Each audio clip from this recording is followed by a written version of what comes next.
You know how we flip through the channels while comfortably laying on the couch and settle for an episode of Law and Order or Criminal Minds? You know how you see the gruesome case play out and think, whoa, this is a good one. Have you ever wondered what it'd feel like if you were the victim? In January of 2014, I went on a study abroad program to Australia. At the time, we were staying in Sydney, and most of our group was heading out that night to Pacha, Sydney for a little, or a lot of, dance fun. And I, being completely oblivious to how fun that stinking place is, decided to call it an early night and stay at the hotel. The next morning, everyone dragged in around 5 a.m. and I couldn't sleep much past their drunken entrance, so soon after I decided to head out to this side street we infamously called Burberry Street, since the Burberry store there offered free Wi-Fi. Now, call me stupid for being a 5'3" girl heading out to hang out on a foreign street by myself, but it was a beautiful, crisp Sunday morning and the streets were clean and quiet. I felt no danger ever while walking around that area. So, there I sat on the bench in front of the Burberry with headphones in while FaceTiming my then boyfriend. After a few moments, I noticed a young man, maybe around 28, had sat down on the bench across from me. And me being completely caught up in the conversation, I hadn't even noticed him or that he was staring at me. The funny thing was, he had a huge grin on his face as if we were some long-lost best friends. I just politely smiled back, then went right back to FaceTiming. A few minutes passed and the young man stood up and walked into my peripheral vision and stood there anxiously stepping back and forth from left to right foot, like a child waiting to see their birthday surprise, all the while still grinning. This is when I assessed his appearance. He was dressed in black from head to toe. He even had black hair slicked back really nice and had black eyes and pale skin. I looked at him and furrowed my brow out of curiosity, and this is when he held his right hand up and seductively bit his knuckles at me. At this point, I started to feel that fight or flight instinct and stood up and started slowly backing away, keeping the man to my front and the beginning of the street to my back. He smiled even larger and started to mimic my movements, backing away while still watching me. Finally, he turned around and walked towards his end of the street, but kept looking back and grinning at me over his shoulder. I turned around too at this point and quickly whispered to my then boyfriend, who was confused as hell on the screen, what was going on and that I was going to lose Wi-Fi really quick because I was hightailing it out of there. As soon as I reached the end of the Burberry Street back to my main street, I sighed in relief and looked both ways before crossing, and to my surprise, the man had caught up to me and was standing to my left on the other side of the street, watching me while talking to someone inside a darkly tinted black car. I freaked out and took the right and began power walking towards the nearest coffee shop, only to find that the lights were on but the doors weren't unlocked yet. When I looked back to the man who was casually walking at the same speed, car following him and staying about half a block behind me, only now he wasn't smiling. At this point I started running, and damn, you always think how fast you could run with adrenaline, right? Well, when fear overcomes adrenaline, it's a different story. My legs felt like jello and every step felt as if bricks were tied to the bottom of my feet. I looked back quickly, and that's when I saw this guy right on my tail, and that is when he reached out. He yanked my arm violently. I lost balance and smack. My feet flew out from under me as I landed on the concrete in this order: elbows, palms, face, and then the rest of my body. I tried to get up as I hit the ground, but everything was dizzy and in slow motion. Thankfully, a nearby restaurant owner was unlocking the restaurant's door and saw what happened and rushed at us while shaking his fist at the man. The black car gunned it down the street, and the man smirked and held his hands up, slowly backing away and then turning around and walking swiftly away. At this point, I started shaking violently and crying out of fear and then eventually pain. The restaurant owner kindly rushed me into his shop and sat me down at the table with a pack of ice and soon a cup of coffee. Eventually the police took a report, but nothing could be done. I refused to go to the hospital, and thankfully it was only a couple of bad bruises and skinned elbows. To this day, I still don't know the man's intentions, but I am 100% positive they weren't good ones. If that restaurant owner hadn't been coming into his shop early that day, I don't know where I would be. Number 2. This happened to my father in 1975 in a little country bumpkin town when he was 7 years old and his sister was 9. I will be typing this out as he recounts what happened. My father was a truck driver who had to be up at 2 a.m. every morning. That meant we had a rule in our house that no matter what, you can't wake Dad up when he goes to bed at 7 p.m. My mother worked at an old folks home till 10 p.m. every night. So for a couple of hours it was just me and my sister in the house by ourselves. It was our bedtime one night, so me and my sister went to bed. In a couple minutes I heard something hitting the side of the house. Then it started hitting my window. It was really weird, so I got my sister to come in my room. We looked out the window and saw a man bouncing one of my toys against the window and catching it. He put his hand to his mouth and motioned for us to be quiet. Then, he motioned for us to go outside and play with him. We were frozen in fear. Then he started walking away and we couldn't see him out the window. We ran to the kitchen, and there he was motioning for us to open the sliding glass door. We knew we couldn't wake my dad up, so we ran and hid in the living room. The man walked to our front door and started whispering something we couldn't understand and making scratching noises.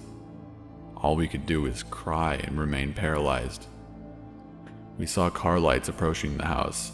It was my mother returning home from work.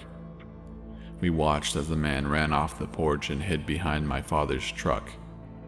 We watched the man smile and wait till our mother got out of the car. She got out, opened the trunk, got her belongings, and walked up on the porch. I'm embarrassed to say we were too scared to open the door and warn her. All we could do was watch as the man sneakily tiptoed behind her. She opened the front door and shut it behind her. She saw us hiding, and just as she was about to yell at us for being up so late, she saw our fear-stricken eyes glued to the glass on the front door. She turned around and saw his face pressed against the glass and him jiggling the doorknob. She screamed, put all her weight against the door, locked the door, and called my grandfather, who lived a street over. Then the man shouted profanities and how he was going to rape her children in front of her. She called the police and told them as well. Next thing we know, my grandfather is speeding up the driveway with his gun out the window, just firing it randomly. The cops pulled up just as the man took off into the woods. They saw his back, but that was it. They chased through the woods with dogs and a whole squad out searching. Other officers inspected the house and saw multiple scratch marks at our doors and the side of the house. Apparently, he tried to break in and couldn't, so he tried to lure us into letting him in. They never found who it was, and that was the last we ever saw him. We were all pretty traumatized for a while, but it didn't bother our dad one bit. In fact, he didn't wake up the entire time. So, weirdo back in 75, I'm so glad we haven't met again, because if we do, you'll be the one who says, let's not meet. Number 3. Around 6 years ago, I worked in a small convenience store in a pretty quiet neighborhood. I was around 18 at the time, maybe a little older, and all of the staff members were female. With it being such a small store, we literally had 5 staff members who rotated shifts. I remember that when this incident took place, the manager had decided to take sick leave, and that left little old me to run the store as I had been working there the longest. Our tiny little shop opened at 5 in the morning, and being the good sport that I am, I decided that I would work the early shifts because the other members of staff were a little nervous with their lack of training on opening, and the fact that it was in the middle of winter, it was actually a little unnerving opening a store completely on your own while it's so dark and evidently quiet. This one morning, I opened the shutters at around 4:30 a.m. I turned on the crappy little heater as I made my way out to the back to make myself a coffee. Then went to the front of the store where our newspapers were sat waiting to be put onto the shelves. I got the papers out and headed outside for a cigarette before opening. The few feet of snow added to the eeriness of this morning.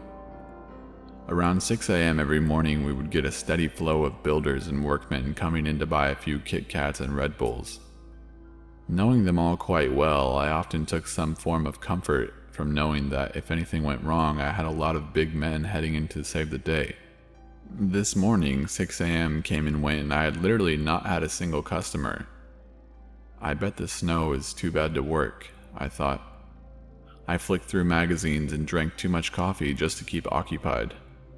At around 6:30 a.m., I popped into the kitchen to turn on the kettle, and I hear someone come in and cough at the counter.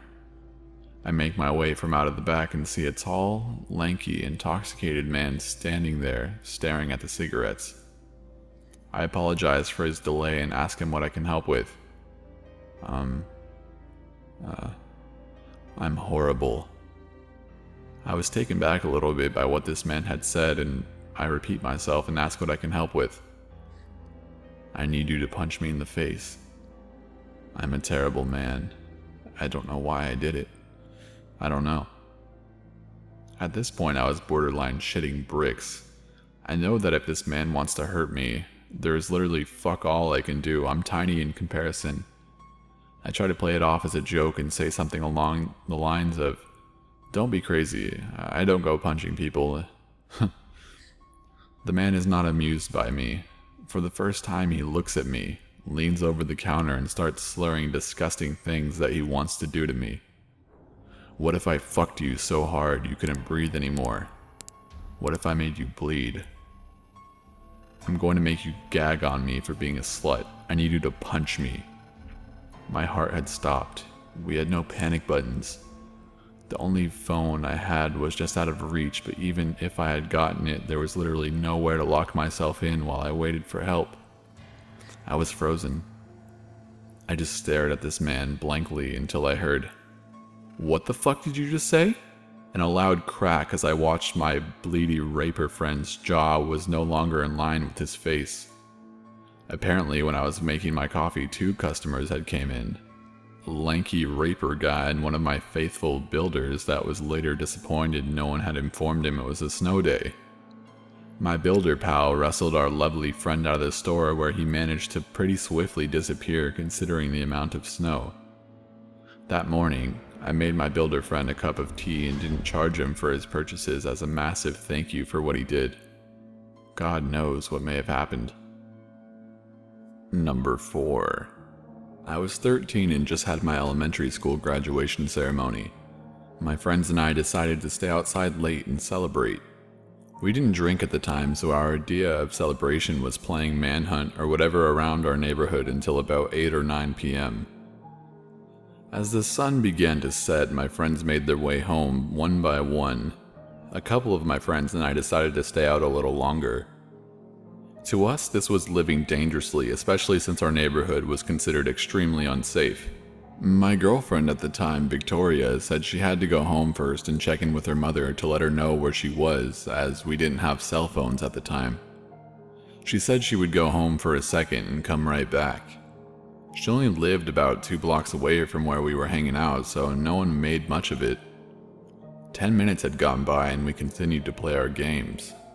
15 minutes had gone by and she still never came back. I've always been an unusually paranoid person. I currently have an anxiety disorder, so maybe that's why. So when she didn't come back, I started getting very concerned. It didn't make sense for it to take her this long to cover 2 blocks there and back. My friends reassured me that she was probably just convincing her mother to let her stay outside. Finally, after about 20 minutes, we see Victoria coming to us and crying with scratches on her right arm. She told us that on her way back to the park there was a car following her and she started walking faster because she was getting creeped out. She's used to getting whistled at by older men. She was a pretty mature and brave girl and usually didn't lose her cool when stuff like this happened. But I recall her saying that this time, a feeling of dread and gloominess washed over her. About after 30 seconds, the car pulled up next to her and a man in a mask came out and tried to grab her. She screamed and tried fighting back. The man was about to drag her to the car when suddenly another car was driving down the road, passing by them. When it came close enough, the man let go of her arm and went back to his car and drove away while she ran for her life back to the park. By the time she got back to the park, there was only 2 people remaining, me and Victoria's best friend Jennifer. Petrified, Victoria begged us to walk her back home and said that her dad would drop me and Jennifer off at our houses. It was pretty dark at this point, so obviously we agreed. We walked through the field and were walking through our school parking lot when suddenly we got blinded by the front lights of a car. As you would suspect, the man in the mask came out of the car.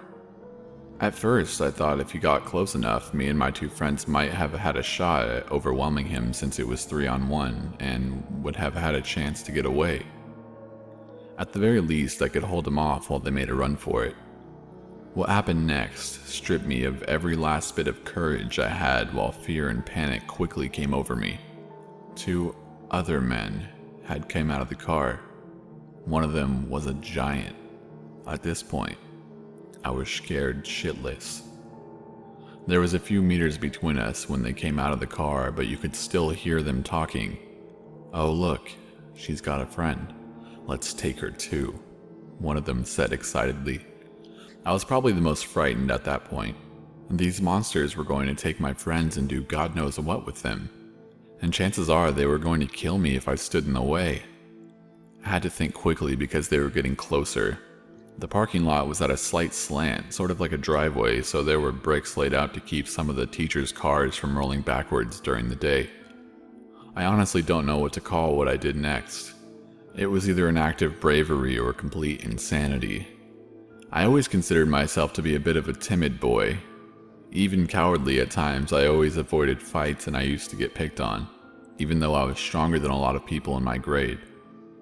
But this time, something came over me. I quickly grabbed one of the bricks beside me and threw it onto their car. It smashed their left light, which really pissed them off. I yelled at Victoria and Jennifer to run to the opposite direction while I held them off. I grabbed another brick and threw it into them when they tried to run after Victoria. It did keep them away and buy my friends a bit of time. Now, I should tell you that I ran track and I was pretty goddamn good at it. Top 3 in the city actually, so I was quite a bit strong for my age. And I was more than confident that they wouldn't catch me if I ran. After about 10 seconds, Victoria and Jennifer had covered maybe 40 meters or so, giving them enough distance between us. That really pissed the big guy off. He pulled out a box cutter and started charging at me. At this point, I ran to my left and sprinted as fast as I could and didn't look back. I ran all the way to the fence that bordered the school property. Unfortunately, it was way too tall for me to climb and the men were gaining on me quickly. Luckily, I remembered that close by, the bottom of the fences were cut open wide, enough for me to slide through. I knew this because I used to go through that hole to get into my friend Martin's backyard. By this time, the 2 smaller men were really close while the big fella was some ways back. I was pretty exhausted since I was running in dress clothes. On top of that, it was dark and I was having trouble finding the hole in the fence. I remember when I saw it, I ran for it as if I had been in the desert and saw an oasis of water. I tried to slide under the fence and run to Martin's back door, but one of the men had grabbed my tux jacket and tried to pull me back to their side of the fence. Growing up in this neighborhood, I had experienced a lot of scary stuff, but I had to say this was by far the scariest moment of my life. Have you ever felt that powerful feeling that transcends fear? The only word I can think of to describe it is death. I felt death. I felt my heart seize up as my limbs got heavier, all while my mind started becoming hyperactive as the stench of alcohol on the man came flooding into my nose. It was honestly as though the Grim Reaper himself was holding on to me. I knew that once I got dragged to that side of the fence, I was going to get stabbed or worse. I clutched onto the fence as tightly as I could. I didn't try to say words at first, I just tried to scream as loud as I could so anyone in the houses could hear me. Then, when I noticed the light in Martin's house along with some neighbors turn on, I started screaming for Martin and screaming for someone to please help me. Martin's dad was a very large and terrifying man and he always keeps a machete in his house for safety. He's one guy you absolutely never want to fuck with. So when he pulled the backyard door and saw me getting dragged through the fence, he charged at us like a wild boar. The man had let go of my jacket and told his accomplices to run for it. "Shit, someone's coming, let's get the hell out of here," he said. When Martin's dad got a hold of me, he just cradled me as I sobbed uncontrollably and apparently blacked out in his arms. I don't remember it, but he recalls that I was muttering some words telling him to find Victoria, but I was talking too fast for him to understand properly and my eyes were rolling back into my head. I'm pretty sure I had a seizure. Police and ambulance came and I was taken to the emergency room. I explained to them what had happened and they went to Jennifer's house, where Victoria was staying, and got her side of the story. There wasn't much the police could have done since we didn't have any idea what they looked like since they had masks on. They also said that since incidences like this happen in my neighborhood so frequently, there was even less they could do, especially without any leads. That's the worst part of it all to me. It happens too often. Victoria moved from that area shortly after, and for the rest of the time she spent in that neighborhood, she wasn't allowed to leave her house. I too am now living in a different area. Sometimes I go back there to visit my old friends and take a walk around that school park. I loved that school, but the memory of that park still haunts me. I still get a cold shiver down my spine when I see it. I never want to go there again.